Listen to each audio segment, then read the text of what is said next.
Over the last 40 years, the burden of gout, a painful inflammatory arthritis, has risen considerably, now affecting millions of Americans. Gout is now the most common inflammatory arthritis in men and older women.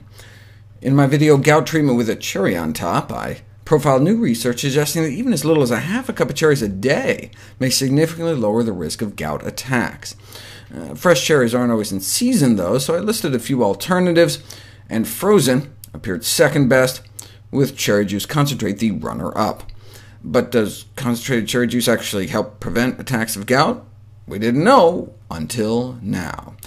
The first pilot study was a randomized controlled trial, cherry juice concentrate versus pomegranate juice concentrate as a control, for the prevention of attacks in gout sufferers who were having as many as 4 attacks a month. The cherry group got a tablespoon of cherry juice concentrate twice a day for 4 months, and the control group got a tablespoon of pomegranate juice concentrate twice a day for 4 months. The number of gout flares in the cherry group dropped from an average of 5 down to 2, better than the pomegranate group, which only dropped from about 5 to 4. And about half of those in the cherry group who were on prescription anti-inflammatory drugs were able to stop their medications within 2 months after starting the cherry juice, as opposed to none of the patients in the pomegranate juice group.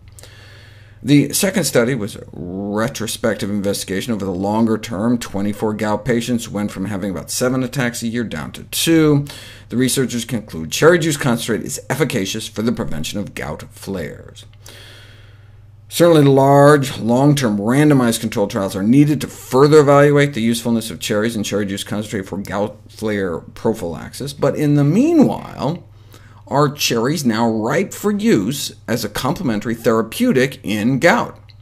This commentator is of the opinion that the current state of evidence remains insufficient to formally recommend cherry fruit or cherry products as a complementary therapeutic remedy for gout. Why not? Can you guess who this guy is? This commentator is also a paid consultant of 9 different drug companies, all of which manufacture gout medications. I understand how the pharmaceutical industry can get nervous seeing studies where half of patients were able to stop taking their gout drugs, given the billions of dollars at stake.